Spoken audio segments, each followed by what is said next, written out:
Right, here we are. This is the probably the third video in this little series. I must stress, this is unedited. I'll probably talk a lot, and I'm just uploading it straight to YouTube off the camera.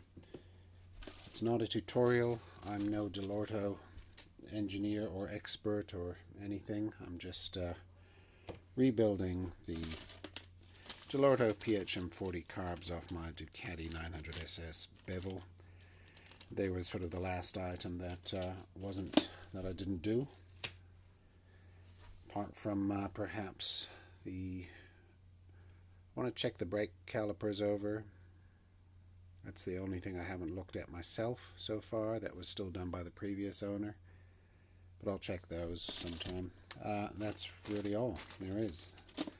So with the carbs, I was just going to go over them, do the usual gasket set kind of clean and fix.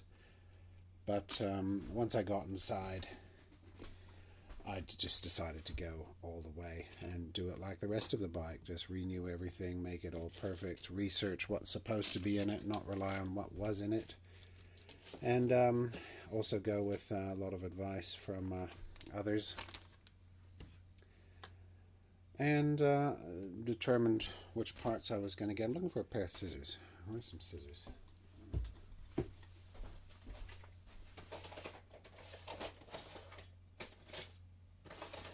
Right. So I'm just unpacking the parts that I'm going to be using here. Now look, this is actually the second carburetor. I did the first a couple days ago, and that was all fine and good.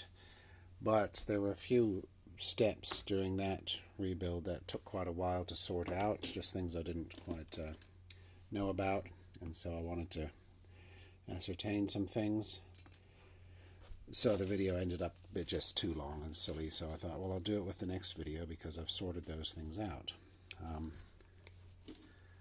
That was just some more painful details around O-rings, also the float needle valve, the floats themselves, the adjustment, and it all worked out very nicely in the end. That carb is sitting over here looking very nice. Everything's beautiful. Yep, ready to go. I have this on it just tweaked on very slightly to keep this on. If you have these on yours, just be aware that they eventually undo themselves and you'll lose one. And so I just got one of these and tweak it on very slightly. You don't have to tighten it. You just go tweak and it sticks. It just holds that really, really tightly. So that's what I've done there. I also found that I've failed to get the two pilot jets. So I've pulled out the one out of my old carb. I'm just going to put that in for now. I've got a couple of fresh ones on order. How I failed to get those, I don't know. But I did.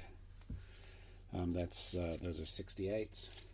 So I'm just pulling apart the bags with the bits I'm going to be using here.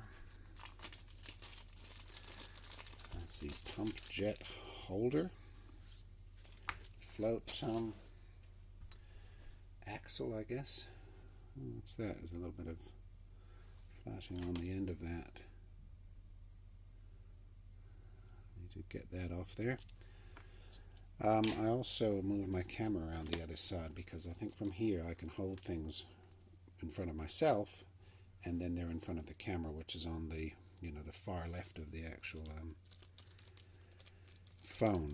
I'm using my phone for this because I've found it's a lot easier and a lot quicker to use than the GoPro, which I previously used. GoPro is just an absolute nightmare for getting the footage off it and onto YouTube. It's just I don't know how anyone ever used it. It takes so long. It uses so much data and so much time. It's amazing.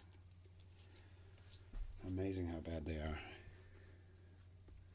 There's the pump jet itself. Here's the little pump lever, I guess that's called. Getting all the pump parts here. Here's the pump diaphragm. And what else have we got? This little tiny O-ring. As I spent a fair bit of time trying to determine which O-ring goes where, because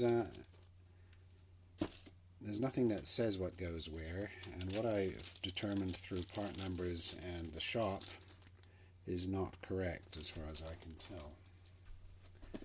And the way that I eventually did it is correct. And so I'll show that when we open the bag of gaskets and O-rings. It's the mixture screw, spring, float valve here. These come in matched sets like this. Important to keep them together. Mixture washer. It's got one of those right there. Okay. Now I'm also going to have a look at some of the old parts, because one of the guys in the comments asked about the disassembly, and I didn't know I was going to do a video. I didn't even know I was going to rebuild these carbs to this extent. When I pulled them apart, I was just getting into them to have a look and determine what to do, and then I just went further and further and further and further, and in no time at all I had them entirely disassembled, and I was ordering parts, making up parts lists to buy. And so I didn't really do the disassembly. I do have some pictures. I mean, the carbs looked pretty good. They had that old patina. Not too old. They were previously ultrasonically cleaned by a previous owner. Now this is the long, that's the long one of those.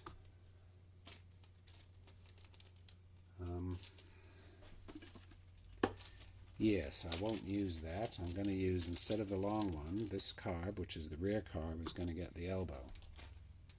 So that's going to go there.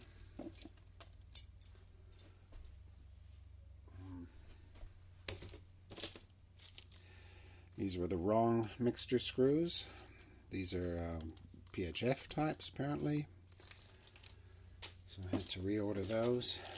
These are the banjo screws, which I don't like as much as the originals, so I'm keeping the originals. Now let's have a look. I'm going to need one of those. Yes, going to need this. It's a non-return valve. Here's the float, the 8.5 gram float. At this point, these were not available from Gowan Loch. They replaced them with the 10 or 10.5 gram floats. These carbs actually had 10 gram floats in them. I'm putting the right ones back in. The 8.5 idle screw, throttle stop screw, whatever the hell you want to call it. Choke housing thingammy.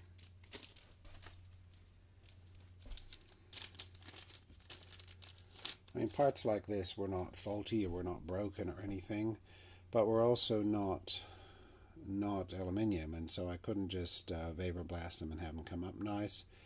And the finish on them was off, sort of halfway around, and although I cleaned them up, they just looked a mess. Again, nice for the patina people, but not what this bike is. And so I've got fresh ones of those. Pump spring. These are cleaned up parts from this particular carb. That is a bag of nothing.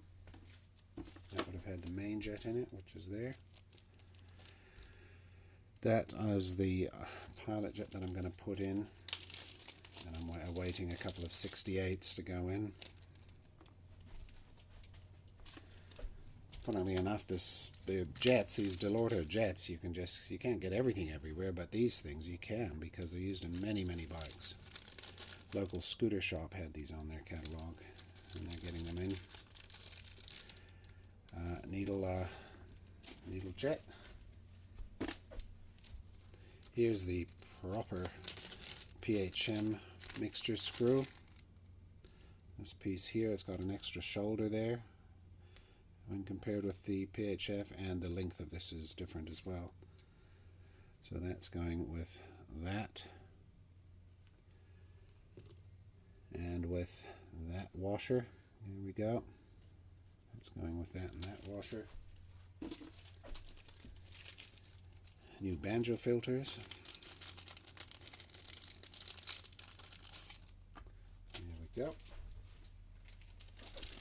Here's the main jet holder. Now this is what's funny. Everything's mixed and matched. Now I have the PHM40-B, and the PHM40-B, this one, has this. I think it's 14. Is it? No, it's the 17 nut there, and it's not the deep one, and therefore it takes this main jet holder, and the jet, it's recessed into there, into the housing, whereas the other types, which you buy for PHMs, it sits on top like that, and then the whole thing doesn't fit, of course. And so, funnily enough, these are marked as PHF ones on some sites, but not on others. This is the gasket for, I'll get that out of the gasket set, I think. That's for the pump jet holder. These are spare O-rings of the larger ones. Okay, now here's the short adjuster.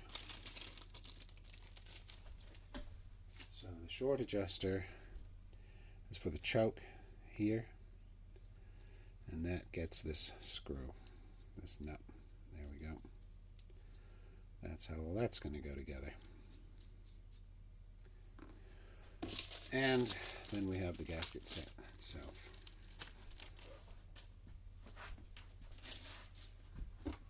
And one more thing, the non-return valve for the pump. Okay, all these bags away. Moving right along. I think I only get about 35 or so minutes recording here, and then it stops.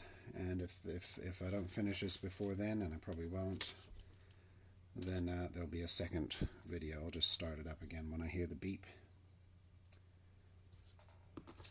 Okay, I just want to look at these two elbows. This is for the rear one, and it's going to get the elbow. Now these are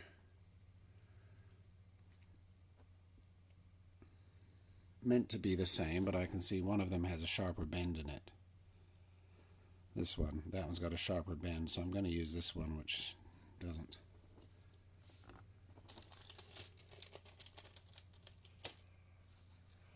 And let's get into the gasket kit here. So part of the drama has been figuring out which O-rings go where.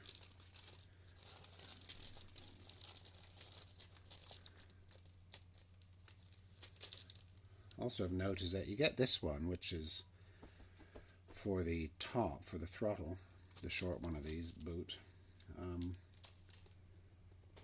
And for your choke, I mean it fits on the choke one, but for the choke there's a longer one, which I've got on my bike, on my cables at the moment. It fits all the way down to there, which is nice.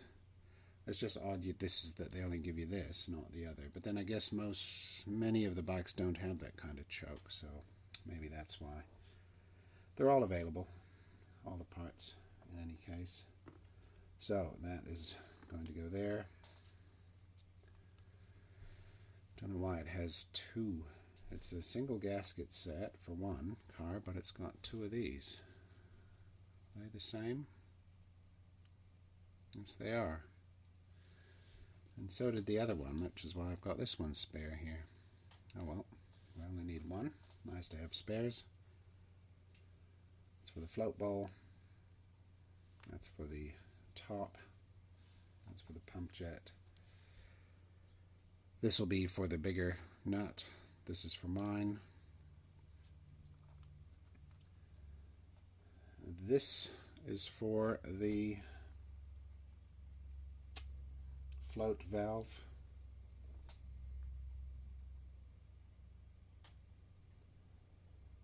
Oh, which is in here. I was just thinking, where the hell is it? It's in here. There it is. Found a minor issue with these as well, which is no great drama. So now these O-rings, this is the whole problem. I think I talked about it in my videos where I was just talking about all the junk here. I think it's worth lining them all up, because they differ. Even when they look the same, they differ. So that's the same. There's two of those. That's the same. There's two of those. There's one of these. One of these little tiny ones. And there's another one that looks like it's one of those, but it's not. It's bigger on the inside and it's thinner. The actual loop is thinner. So that's a different one as well. And I did figure out where they all went. And, oh yes, this one here you get. Oh, that's right, there's an even smaller one. That's right. There, even smaller, that one. Then there's this little copper gasket. It's not clear where that goes. I don't think it goes anywhere. This one here is for that.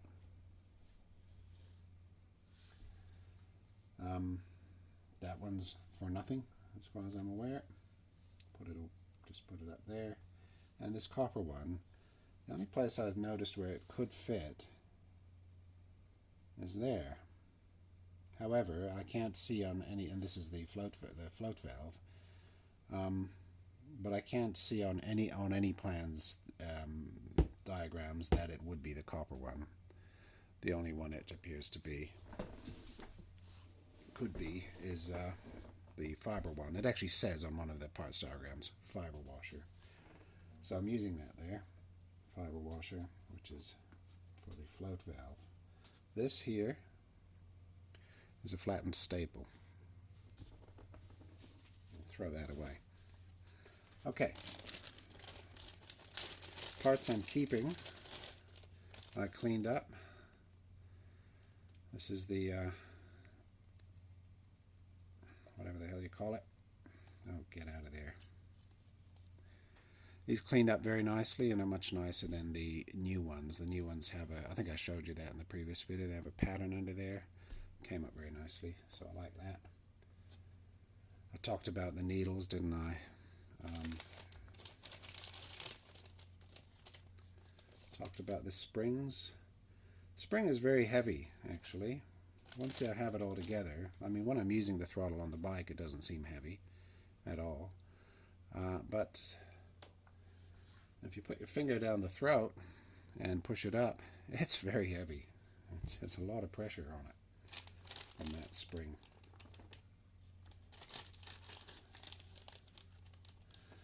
So in here is my old, oh yes, the choke, that's what that is. Choke spring, which is there. This here, this is a scary thing to put back in. That's the little, that holds this thing and that spring.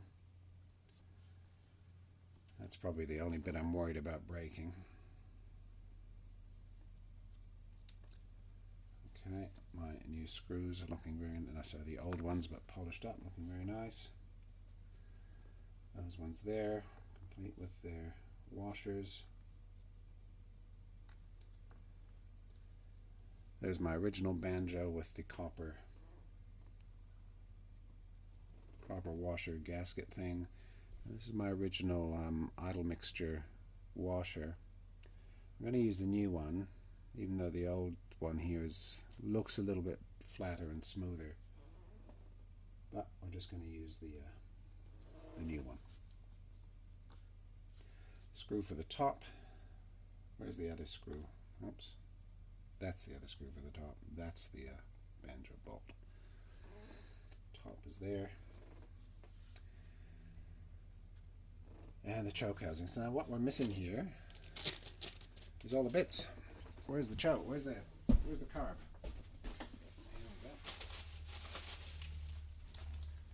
Here's the carb.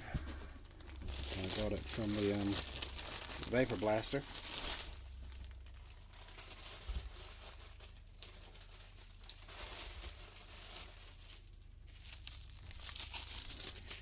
Everything came in sticky cellophane. I kept everything separate in separate bags, all marked. Just didn't want to swap any parts.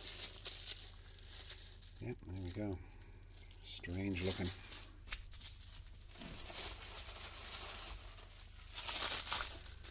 Something I have to do off camera on the computer is the pump jet calibration screw.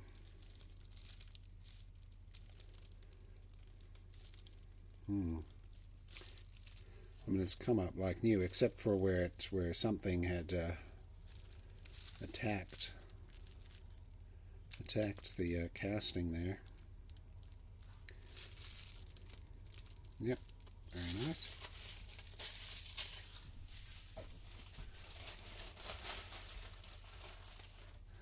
That was this piece I was just referring to. I need to set that back to where it was. Now there's the banjo for this one. It's not quite as tidy looking as the other.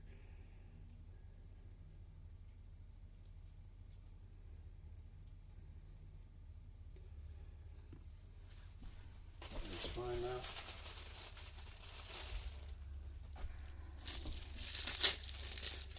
Here's the top. It's fun getting bits back from the vapor blaster. Just a little mark in there. The vapor blasting, as they say, doesn't change the surface. It's just a bit of casting there, a bit of flashing. And so every little imperfection on the surface shows up perfectly with vapor blasting. Okay, good. What have we got here? The choke housing.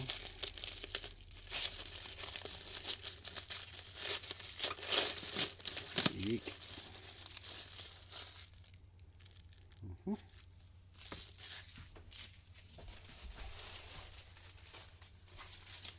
And then the carburetor body.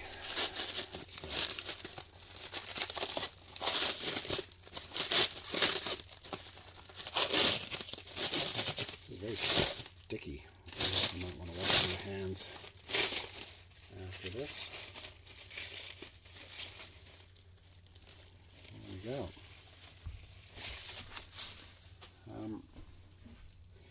Yes, I'm going to wash my hands very, very quickly.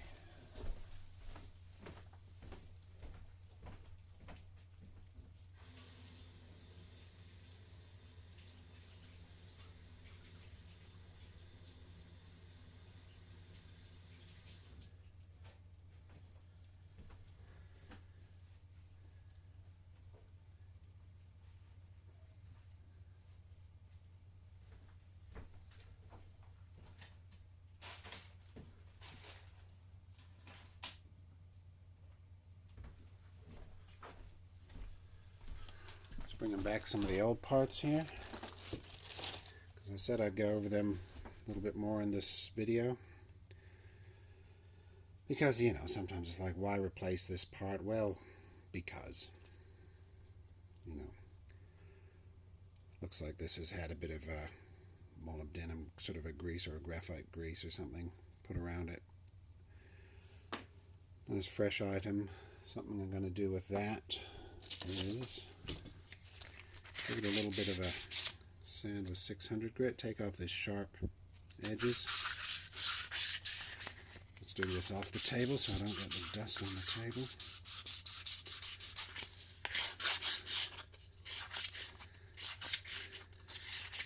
Just running around it like that. Getting a nice smooth edge.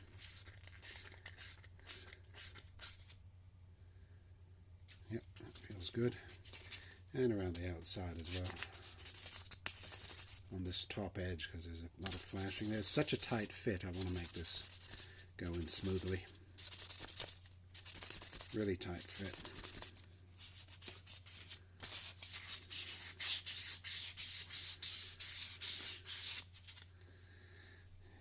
Call it, what are these called, these things? The flange something. I'm porting it. Yep, there we go. Ported. Polished and ported.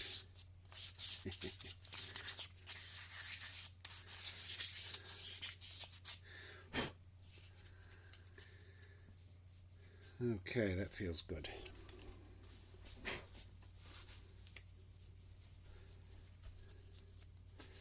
Yep, feels perfect. And I think I might start with that again. That's the bit I started with on the other carb as well.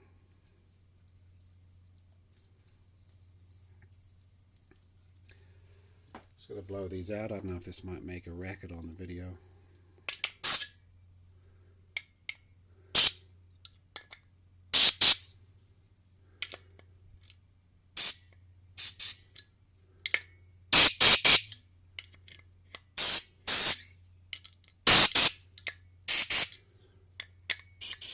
I just don't want to blow things off my table.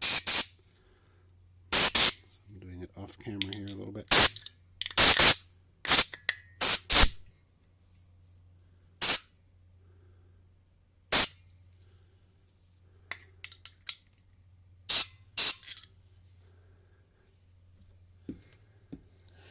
Okay.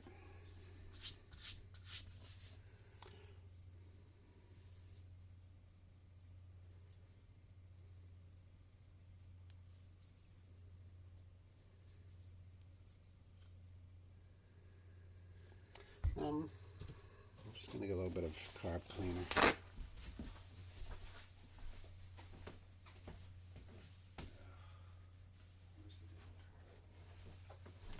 Here it is.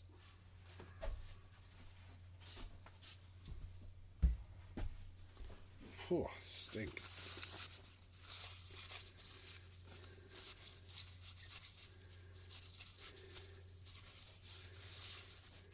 Yeah.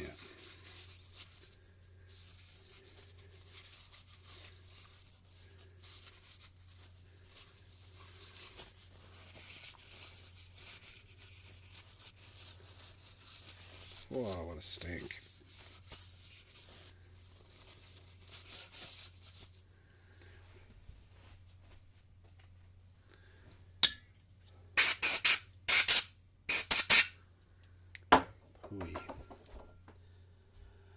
Alright, so how am I going to start? Start by looking at some of the old parts. I'm sure I did this in the previous video, but someone asked about the disassembly, and so just to recap how it looked.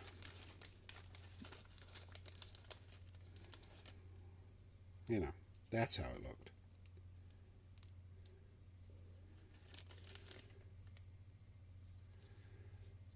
Deformed and wrinkly. It was dried out and quite crisp, this sort of crackly pump jet, which of course should look like that and be nice and flexible, which this is not anymore. You know, everything's flattened out. This has been on there for years and years. It's completely deformed. Now this thing here, this is the idle screw. This is up for discussion, because I had to make a decision on reassembly what I was going to do.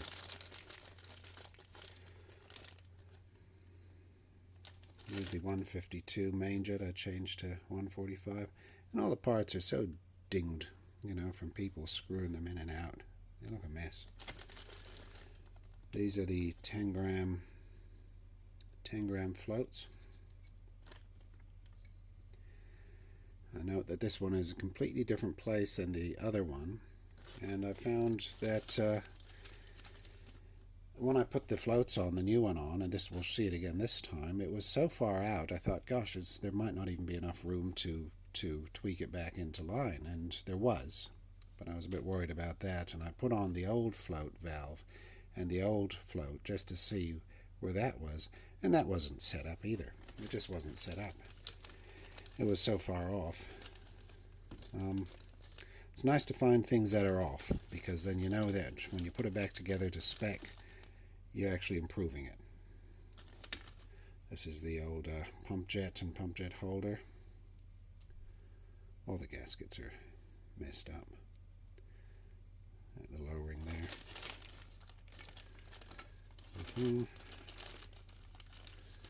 There's the old valve. Now, because of the way the float sat, once I was tried to set it up, and I investigated, maybe I got the wrong valves and so on. So I got out the old one. I got out the original one from 2 owners back. I got out the one from the owner back, 1 owner back, and my one, and set them all up next to each other, and then looked at the specs again, and it had a 250 in it.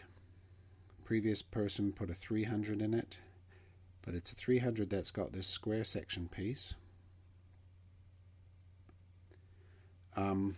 The new ones, the current ones, well, this is what they're like, the one for the PHM, and this is a PHF style. Now the PHMs now have a hexagonal pin right there, like that. And so I double checked all that just to make sure that what I got was correct, and it is correct. And so then I set about calibrating the float, and it came into position fine. Yeah. Easier than I thought it would be. So that's the old parts. I've got 2 bags of old bits. Then I've got a bag of stuff from the original rebuild, from 2 rebuilds prior. So I could compare, and you know, everything's just a mess in there. In any case, we won't worry about that. What we will do is, I think I'm going to start by putting the this piece in. I did that with the previous one. I'm just feeling in there the things. Now, in the vapor blasting, none of this was done. Nothing was done in here. Nothing's been done in there other than cleaning it a bit. Everything's as it was.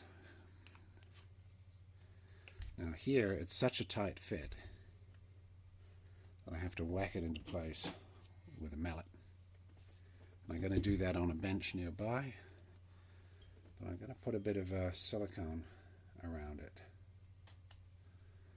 I'm going to wet it with some silicone, not so much that it spreads when I push it in, because I don't want it to gather up around here on this face.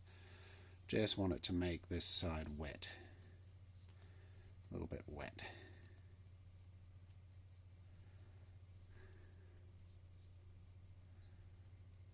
There we go. And then using the same thing, just try and wet it around there a little bit.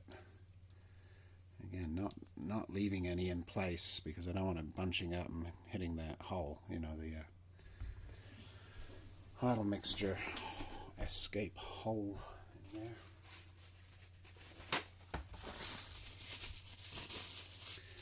Now, obviously a professional will throw this together in about 20 minutes, but that's not what I'm doing here, just for anyone who's sitting there saying, get on with it.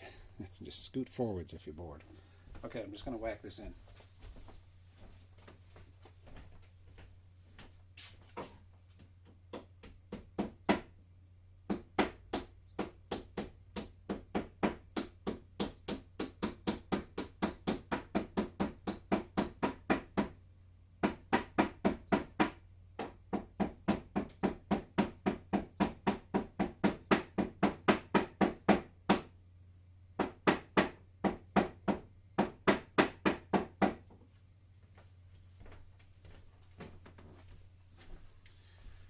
It's surprising how tight that is. There we go, that's in. And at this point we can also see that issue that I was discussing earlier. Where's the camera? There's the idle mixture comes out this side, right there. And we can see how, it comes out on an angle, and we can see how that's covered. It covers up half of that little mitered exit slot there. So it just seems a bit odd. Seems odd that that's how it is. You can see the hole there. However, that's how it is. So that's how it is. Now on the other carb, I put this on next. But I might not do that this time. I think I'll do the choke housing, these screws, banjo, and all the jets and stuff under here, just so that I can place it on that surface. When I did the first carb, I did this first, which sits there, and then I can't put it on that surface, although I was able to put this on it and do it like that. And that worked fine. So it's no great drama, but just for now, I'll leave that off, and I'll do the other bits here first. Let's do the choke. Choke, gasket. Now the actual slider itself is going to be this one. I'm going to see what it feels like. Where's the housing? Here.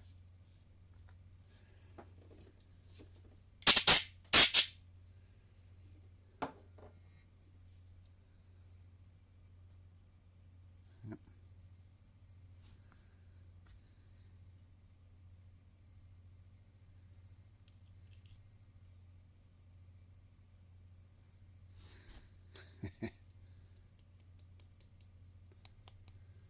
There we go. Let's have a look at this.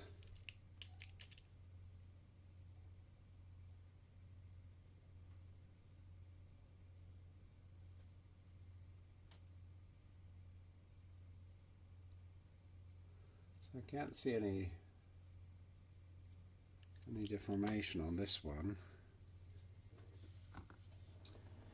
but let's check our spares here. There we go. So I've got a few of these.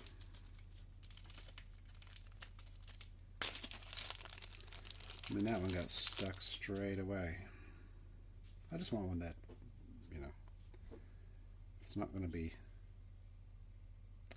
right. Doesn't even go down all the way. If they're all like that, and they are, yep. And we've got an issue in here. Could be a bit of flashing or something along the edge of that channel. We'll see what I can see. Oh yes.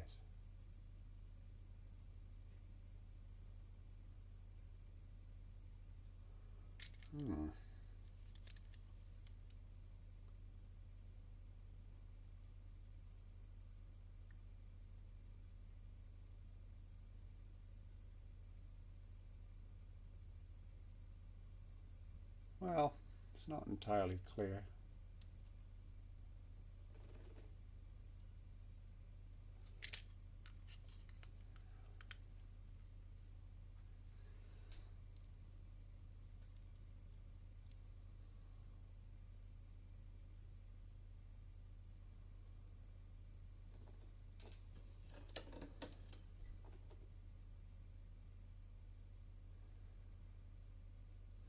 Interesting. See, this is the kind of thing that's going to slow the video down and just make it painful, but I can't help it. It's just the way it is. I'm just going to use a pair of tweezers to move it in and out, see if I can spot where that's happening.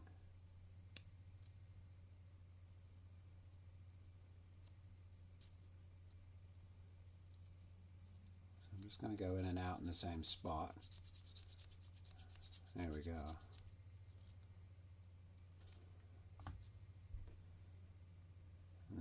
look at the piece.